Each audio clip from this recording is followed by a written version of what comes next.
बिस्मिल्लाहिर्रहमानिर्रहीम। स्टूडेंट्स अस्सलाम वालेकुम। लास्ट टाइम हमने डिस्कस किए एक्सरसाइज 1.1 के क्वेश्चन नंबर 5 और क्वेश्चन नंबर 6। आज उसी एक्सरसाइज को आगे कंटिन्यू करते हैं। गिवन है जी question number 7, when x is equal to 80 square और y इज इक्वल टू 280। इसको इक्वेशन नंबर 1 का नाम दे देते हैं, इसको इक्वेशन नंबर 2।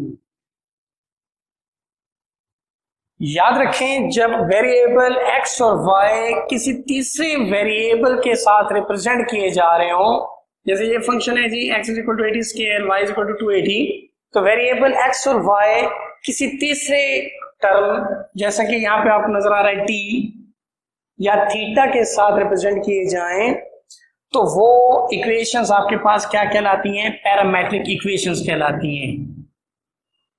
Parametric equations. दोबारा सुन लें, ऐसी इक्वेशंस जिसमें वेरिएबल x और y किसी तीसरे वेरिएबल के साथ रिप्रेजेंट किए जाएं। तीसरा वेरिएबल किस शक्ल में हो सकता है?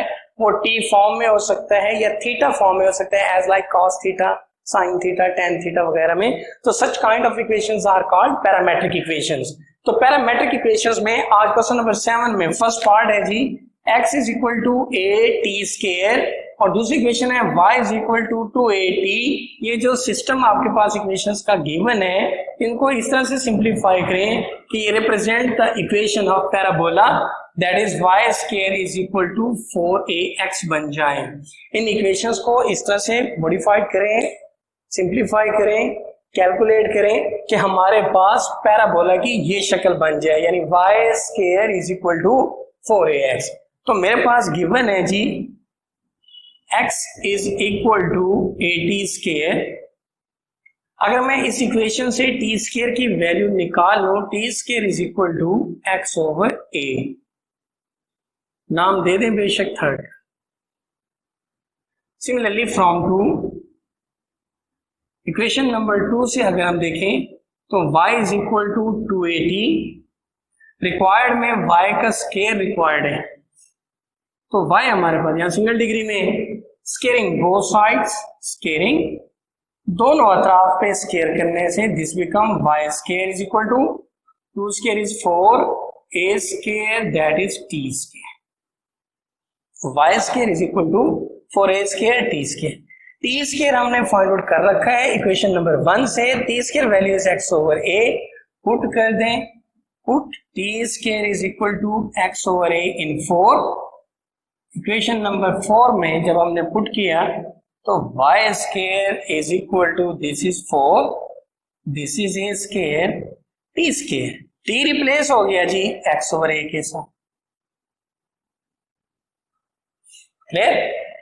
और सिंप्लीफाई करते हैं, y square is equal to 4 a square x over a से एक पार कैंसिल होगी तो y square is equal to 4ax। This become an equation of parabola. ये हमारे पास रिक्वायर्ड थी, बहुत सिंपल। ओके, इसका नेक्स्ट पार्ट देखते हैं। इक्वेशंस आपके पास गिवन है जी x is equal to a cos theta, y is equal to b sin theta. Represent the equation of ellipse. Ellipse की इक्वेशंस बननी चाहिए, that is x square over a square plus y square over b square is equal to 1 में। तो यहां हमारे पास x की degree 1 है, y की भी डिग्री 1 है, रिक्वायर्ड किस में? डिग्री 2 में। तो फ्रॉम इक्वेशन 1 नाम दे दें equation 1, this is equation number 2। तो from equation 1 x is equal to a cos theta, a को शिफ्ट कर दें कांस्टेंट टर्म में, x के नीचे आ जाएगा, is equal to cos theta. अब x square over a square, square बन रहे हैं, स्क्वेयरिंग बोथ साइड्स, दोनों अतराफ पे इसका स्क्वायर कर देने से x over a whole square that is cos theta whole square. This become x square over a square, this is equal to cos square theta. Similarly equation number 2, from equation number 2 second equation क्या है जी? y is equal to b sin theta, b को shift करते हैं, become y over b is equal to sin theta. अब y square over b square है तो squaring both side, दोनों अतराफ का स्क्वायर करने से So this become y square over b square. This is sin square theta. नाम दे दें 1 2, this is 3, this is 4. अब दोनों को क्या करना है, x square over a square plus y square over b square operate हो रहे हैं जी एडिशन के साथ. तो एडिंग 3 and 4, 3 इक्वेशन नंबर 3 और 4 को ऐड करने से एडिंग थर्ड एंड फोर्थ, दोनों को जब ऐड किया तो लेफ्ट साइड्स आपस में ऐड हो जाएंगी और राइट साइड्स आपस में ऐड हो जाएंगी. फॉर्मूला हम जानते हैं, x square theta plus cos square theta plus sine square theta always is equal to 1. Previous classes में आप पढ़ चुके हैं ट्रिग्नोमेट्री में, cos square theta plus sine square theta is equal to 1. So x square over a square plus y square over b square is equal to 1. This represents the equation of ellipse, that is x square over a square plus y square over b square is equal to 1 के साथ. तीसरा part भी same इसी तरीके से आपने करना है. दोनों इक्वेशंस में से x स्क्वायर और a स्क्वायर फाइंड आउट करना है, y स्क्वायर और b स्क्वायर फाइंड आउट करना है. ऑपरेट उसमें क्या है जी, वो -1 के माइनस करना है. तो उनको माइनस करने से जो नई चीज बन जाएगी that will become the equation of hyperbola. तो आज ये क्वेश्चन नंबर 7 अपने इख्तिताम को पहुंचा. नेक्स्ट एक्सरसाइज के लिए मैं यहाँ कुछ फार्मूले राइट कर रहा हूँ, नोट फरमा लें, याद कर लीजिएगा ताकि नेक्स्ट लेक्चर में परेशानी ना हो. हाँ जी, फार्मूला है जी साइन हाइपरबोलिक एक्स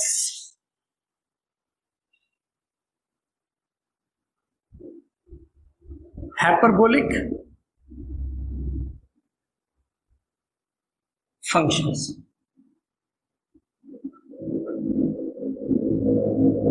पढ़ते किस तरह से इनको, sine hyperbolic x, cos hyperbolic x, tan hyperbolic x. Sine का कोसेकेंट हाइपरबोलिक एक्स, कॉस का सेकेंट हाइपरबोलिक एक्स, टेन का cot hyperbolic x. Sine hyperbolic x, cos hyperbolic x, tan hyperbolic x. Sine hyperbolic x formula e raise to x minus e raise to minus x divided by 2. e raise to x क्या है, function है, exponential function, ऐसे function जिसमें variable exponent के तौर पर आ रहे हो. तो sine hyperbolic x is equal to e raise to x minus e raised to minus x over 2. Similarly, cos hyperbolic x e raised to x plus e raised to minus x divided by 2. tan hyperbolic, tan आपको पता है किसका function होता है, sin over cos. sin hyperbolic e raised to x minus e raised to minus x over 2 whole divided by cos hyperbolic e raised to x e raised to minus x divided by 2. 2 से 2 cancel out, so this become e raised to x e raised to minus x over e raised to x plus e raised to minus x. So this is equal to tan hyperbolic x function. Similarly, cosecant hyperbolic x is the reciprocal of sine. तो sine का reciprocal क्या है जी, 2 over e raised to x minus e raised to minus x. secant cos का reciprocal है, this is equal to 2 over e raise to x plus e raise to minus x. cot किसका reciprocal है, tan का, so this become e raise to x plus e raise to minus x over e raise to x minus e raise to minus x के साथ. तो these are the hyperbolic functions और इनके फार्मूले मैंने right कर दिए हैं. आपने इनको बाइलेंट याद रखना है ताकि नेक्स्ट जो क्वेश्चन हम इनको करेंगे सॉल्व आउट तो आपको ये वैल्यूज पुट करनी आ जाए. Thank you very much. Allah Hafiz.